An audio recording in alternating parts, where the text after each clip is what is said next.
I guess the Avengers Doomsday trailer got out. The aura. Oh my god, the trailer for Avengers Doomsday! I can't show the trailer, bro. My god, man, what a time to be alive. Yeah, this is the saddest start to a marketing campaign I've ever seen. If you've been following the news surrounding the Avengers Doomsday trailers, apparently, according to The Hollywood Reporter, Marvel will be dropping 4 teaser trailers each week in theaters in front of Avatar, Fire and Ash for the first 4 weeks of its theatrical run. Whether those are theater exclusives or will eventually drop online remains to be seen. Now, according to Daniel RPK, My Time to Shine, and other scoopers, we have some more details on what to expect. And while normally I'd say take these scoops with a grain of salt, the details paired with the leaked teaser basically confirm what they reported. The 4 teaser trailers are less teasers and more cast announcements. One for Steve Rogers, one for Thor, one for Doctor Doom, and finally, one for everyone else, or the actual film. The one for Steve Rogers leaked, and before I dive into my thoughts on that, I just want to say that I think this whole strategy is kind of representative of the current state of the MCU. The nostalgia, cameoification of their projects. Yes, I know Chris Evans is more than a cameo, it's just the phrase I'm using to describe the problem they've run into post-Avengers Endgame. Marvel has put too much stock in reveals, familiar faces, legacy actors returning to iconic versions of characters, fan casts, cameos, while investing almost nothing in the actual narrative. Sure, a teaser isn't supposed to give away the entire game, but you should walk away with some sense of what story is being told, not just which actors agreed to come back. That's a press release or chair reveal part 2 if you really want to go down that road again. The fact that 3 of these 4 teasers are dedicated to character reveals rather than establishing stakes or conflict, especially during a time where the MCU feels desperate and directionless, is indicative of the MCU at large throughout phases 4 and 5. The priority isn't weaving a compelling tapestry that culminates in something meaningful. It's about generating dopamine in audiences through recognition alone. And when recognition is all you have left, it means you've already lost them. It means the longevity of the franchise is already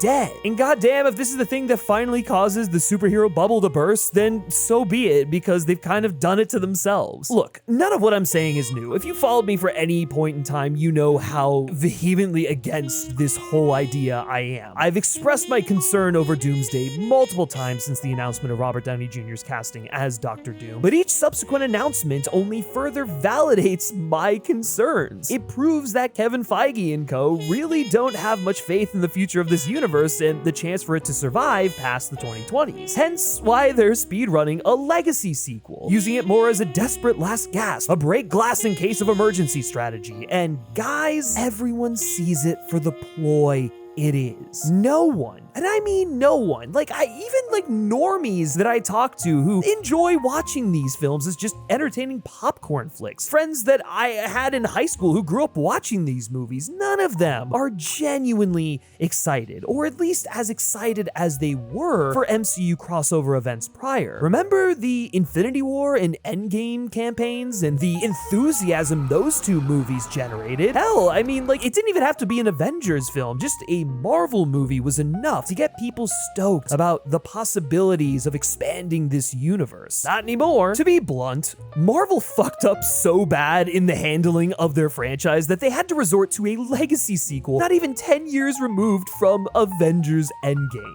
That's pathetic. That's the quiet admission buried in all of this. The fans and the Russos can say all they want about how bringing back Chris Evans and Robert Downey Jr. offers intriguing potential, how the actor who played the greatest hero in the MCU becomes its greatest villain is an inspired inversion, but it's a haphazard contingency plan, and not a very good one at that.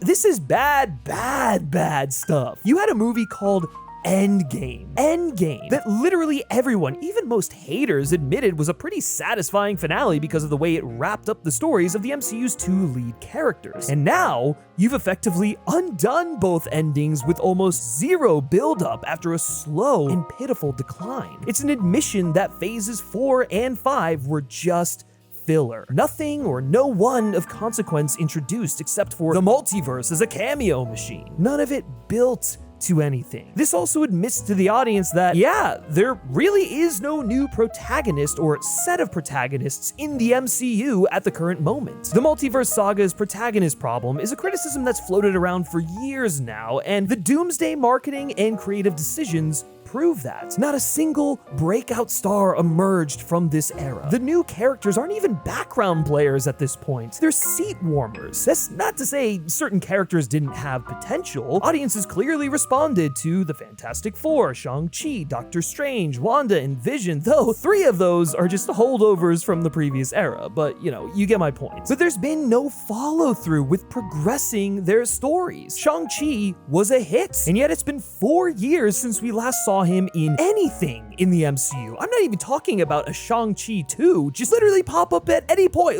Where is he? Werewolf by Night was a surprise hit that got people interested in the horror, supernatural side of Marvel, and yet there hasn't been an attempt to capitalize on its success. Where's Jack Russell, Man-Thing, Elsa Bloodstone, and why, for the love of God, has that not opened the door to a Blade movie? Hell, even Doctor Strange in the Multiverse of Madness provided an opportunity to really explore the spooky, supernatural side along with Agatha all along. Yet, that's not the direction the MCU is headed in. And I know I'm harping on that specific corner of the MCU, but it really felt like Marvel stumbled into something interesting and different that was working, that could have differentiated its universe from what came before, whether they realized it or not. Starting with WandaVision, then Doctor Strange 2, then Werewolf by Night, and finally Agatha all along, it could have provided them with an opportunity to finally give Mahershala Ali his Blade movie. The one announcement Marvel's made in the past 5 years that actually turned heads. They could have brought Ghost Rider into the fold, given Moon Knight another spin despite a mixed response to his first season. God forbid they figure out how to improve something that didn't quite land with people, especially when you have Oscar fucking Isaac as your hero. My point is,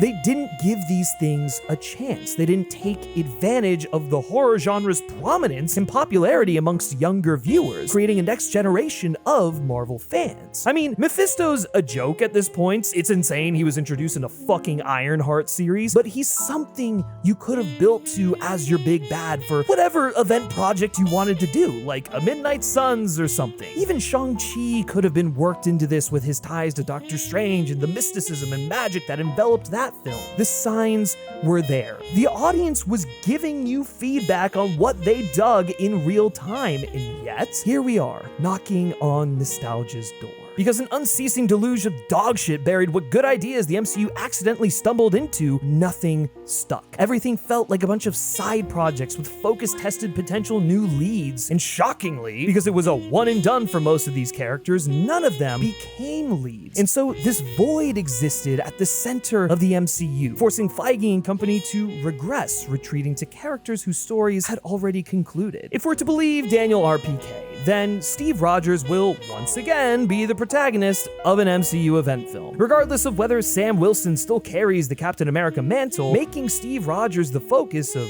Doomsday, or at least one of the prominent focuses of Doomsday, overshadows him, which is insane considering the shield was passed to him 6 years ago. They made a show about him fighting for the mantle, and even a film where his actions as Captain America were compared to Steve Rogers. You're not Steve Rogers. We should have moved on by this point, but Sam Wilson is continually written in a way where he hasn't been allowed to just be Captain America. There's always a struggle, always some sort of caveat or threat to his legitimacy, despite the franchise acknowledging him as the current Captain America. They're almost insecure about it, which creates doubt in the mind of the audience. As a fan of my channel, you could probably guess I'm exceedingly skeptical of any AI that minimizes opportunities for artists. I care deeply about the human quality of creative work, that the intangibles, the stuff that makes art, whether it's performances, directorial choices, editorial choices, the craft in general. Also, I like being employed as a creative person. That's why Ray 3 Modified kind of caught me off guard. Instead of generating something from scratch, it takes a real performance, real footage with real timing, real emotion, real movements, and then uses AI as an enhancement tool to beef up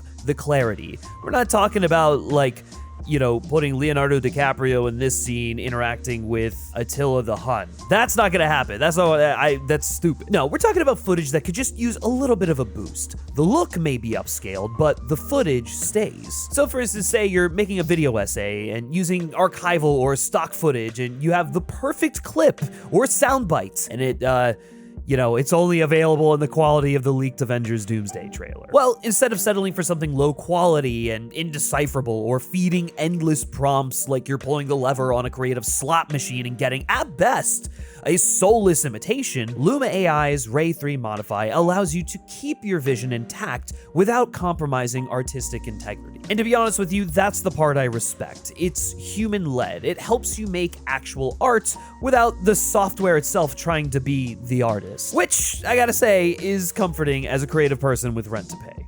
So if you're a filmmaker, YouTuber, or just someone experimenting with visuals, this is one of the first tools that made me realize that there are applications of AI that just make sense when it works as a tool to aid you in your work and not rob you of your creativity. So if this sounds like it might be for you, then you can check it out through my link down in the description below or right here. And yeah, let's get back to it. Again, Marvel cannot let this character exist on his own. Part of that is because they never made a genuine attempt to establish him as an individual outside of a handful of scenes. His identity has been tethered to the military, to exploitation, to the struggle at the hands of the US government. He's constantly having to justify his existence as Captain America, which signals to the audience that, oh, you know, maybe he's not really Captain America if I have to keep being told he is. They made not one, but two projects about moving on from Steve Rogers and his legacy, about carving out his own path. And they fumbled both of them so badly that they've now gone back to Steve.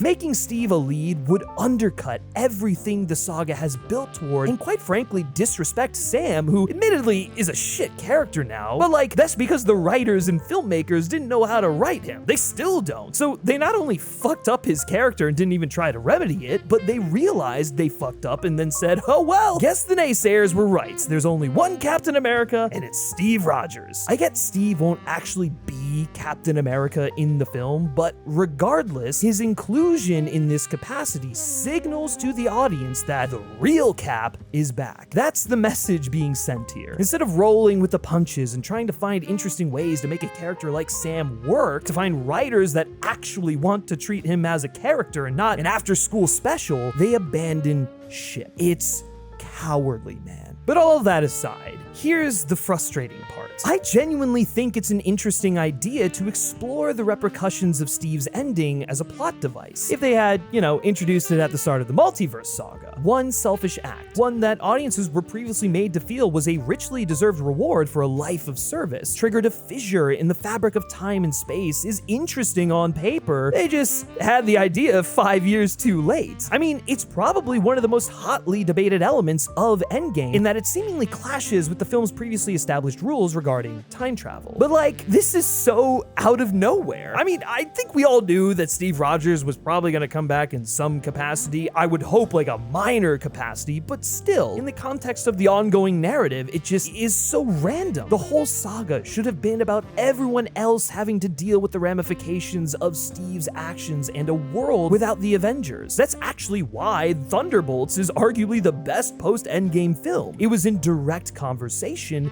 with that idea, which is why you take time to build these ideas out and refine them. Imagine if the MCU went on hiatus for 5 years, something most everyone thinks would have been wise for the MCU to do post-Endgame, and then came back swinging with a focused and compelling idea for their next set of films centered around this very idea. Instead, we're getting it crammed into Doomsday as a retroactive fix. If Marvel had taken some time to let things sit for a moment, they probably would have come to this idea and then could have built a story around it instead of cramming it into a different story. Kang Dynasty they had to abandon due to behind-the-scenes drama with Jonathan Majors. Regardless, I think the way they're going about interpreting this idea is also an issue. Adding Robert Downey Jr. into the mix complicates an admittedly intriguing idea for a story. The problem is that Steve versus Tony, or more accurately, Chris Evans versus Robert Downey Jr., has already been played out. They were at odds in the Avengers before learning to respect one another. They had that argument in Age of Ultron that became the catalyst for Civil War. Then there was fucking fucking Civil War itself, an actual Captain America versus Iron Man story. They remedied their conflict in Infinity War and Endgame and received satisfying conclusions to their respective arcs. We don't need to do this again. Yes, this version is on a grander scale. Yes, the characters are technically different, but with the same actors at the forefront of the narrative, it can't help but feel like another shade of what we've already seen multiple times. As a result, by going this route with Downey and Evans, it makes the consequences of Steve's actions feel limited in scope, only impacting someone who was already tied to him in some capacity. Even if this Victor Von Doom is meant to be his own character, the audience sees Robert Downey Jr. and it immediately evokes Tony Stark. What should feel cosmic, almost karmic, instead feels like petty melodrama. And while I love me some good melodrama, don't get me wrong, this isn't the suitable context for it. It's more Rise of Skywalker melodrama than Empire Strikes Back melodrama. The former trivializes the broader conflict, while the latter intensifies it. This approach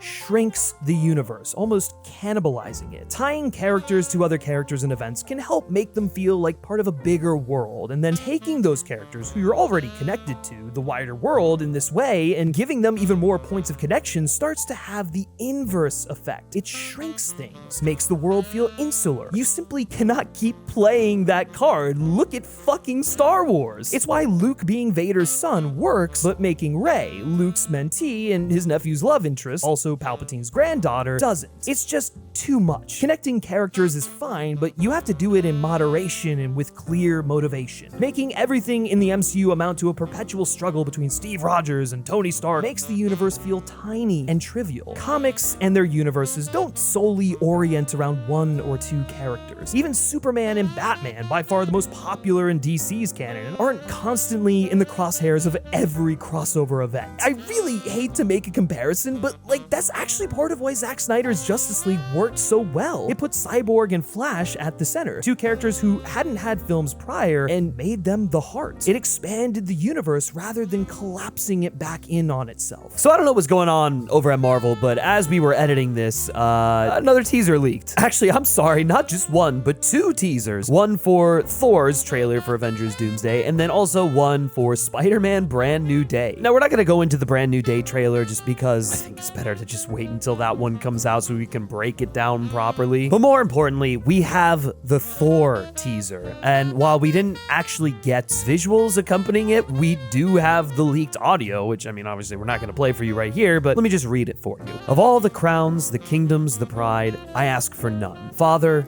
hear your son.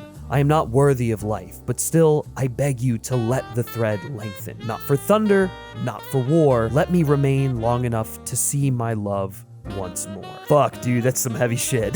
But it's also the kind of writing for Thor that I think we've been missing since Infinity War, if I'm being quite honest with you. Infinity War proved to me that the Russos, Marcus and McFeely, actually get this character. That was the best interpretation of Thor we've quite frankly ever seen. And with Thor Love and Thunder, yeah, I mean, Taika Waititi basically went back and flanderized the character from what he did in Thor Ragnarok even more. The less said about that film, the better. But there is something to be said about what happened at the end of that film, about the fact that he got a daughter, previously the child of Gore the God Butcher. Her name is Love, and I actually think it's pretty emotional and cool that she's played by Chris Hemsworth's daughter, which I think is actually going to make this whole thing really poignant. And I'm sure you're getting a bunch of whiplash right now because I just spent so much time dogging on all of the creatively bankrupt decisions that Doomsday is making. That being said, there is no denying that the Russos and Marcus and McFeely know how to write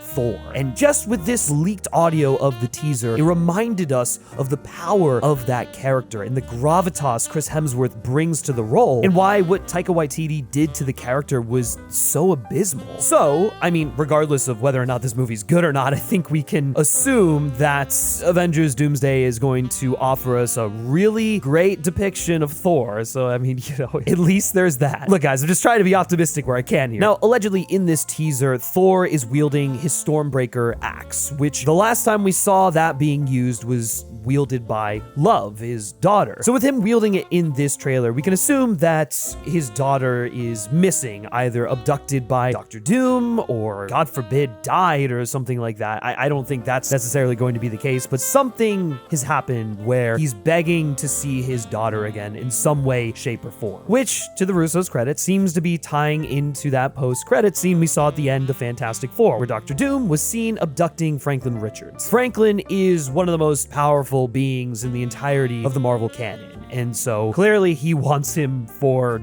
his own nefarious purposes. So I think that, coupled with the fact that they make a point of showing Steve Rogers has a child in that Steve Rogers teaser for Avengers Doomsday, and that Thor is referencing his daughter in his teaser, this film is clearly going to be dealing with fathers who have made a lot of mistakes, whose past sins are coming back to haunt them, and their children are bearing the brunt of the repercussions. I do think there's a lot of potential in exploring this idea of how the existence of the Avengers, their actions have now had massive effects on not only their kids, but kids across multiverses and such. I mean, these are kind of ideas that were explored in Thunderbolts, again, which is why that movie is one of the most effective films post-Endgame. And while the voiceover alludes to the fact that maybe Thor will sacrifice his life so that his daughter can reclaim hers or whatever, I think it's a little early to assume any of that would be happening. But it's clear based on that audio that Thor is clearly shaken up. Something has happened. He's lost his child and is going to do anything he can in order to bring her back. I also think the key phrase here is him saying, "Not for thunder, not for war, let me remain long enough to see my love